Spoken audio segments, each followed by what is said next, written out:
So, usapang MDL. Ayan. So, lahat naman yun MDL, no? Ang problema yung iba kasi pare-pares yung holder. Okay. So, naisipan ko lang. Ito kasi ay battery holder. Battery holder yan ng mobilyo ko na mali ang bili ko. Masyado tong malaki dun sa baterya. So, nangyari, bumili pa ako ng isa and then naisipan ko ilagay na lang siya. Ngayon, paano ko ba siya kinabit? Una, para dito kasi 'di ba ang mounting ng MDL mo dito lagi sa ilalim. Yan, 'di ba? Dapat may yan sa ilalim nito. Ngayon, ang ginawa ko, nagbutas ako dito. Dan tapos nag-retread ako dito. Ni-retread kami hand tap tool ako para retread para hindi ako mahirapan. Hindi ko na kailangan maglagay ng bolts diyan. So may butas yan. Then retread. 'Yon.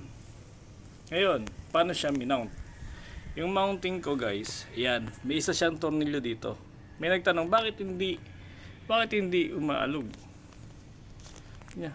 Ayan, ito yung tornilyo niya. Ngayon, sabi niya, bakit hindi umaalog? Paano mo minount? So, yan, nakasagkayan dyan. Pero, paano siya nakamount? Nakamount kasi yan dito sa ilalim ng headlight. May plastic siya dyan. Pero, meron akong bakal dito. Itong bakal na to. Yan ang bakal na yan. Ito siya. Guys, yan. Meron siyang thread dito, meron din siyang thread dito. Nakatornilyo yan dun sa plastic ng headlight. Nakatornilyo siya. And then, kada isang butas niya yan, meron na naman siyang thread. Ito isang butas. Dun itong tornilyo to, dun siya nakasuksok. Ayun, dun. Kung nakikita nyo siya. Ayun, andun siya. So, meron akong tornilyo dito. May tornilyo ko dito. May tornilyo siya dito, which is ito yun. Nakatornilyo siya doon, dalawa. And then itong holder na to, ito. Nakatornilyo ulit ito dito. Yun lang. So ganun siya. Ngayon iniisip ko pa kung ililipat ko to dito eh. Pinag-isipan ko kasi pakiramdam ko hindi kasya. No? So yan. Ito nga pala yung aking X1. Yan. Yung nagmamaganda yung X1.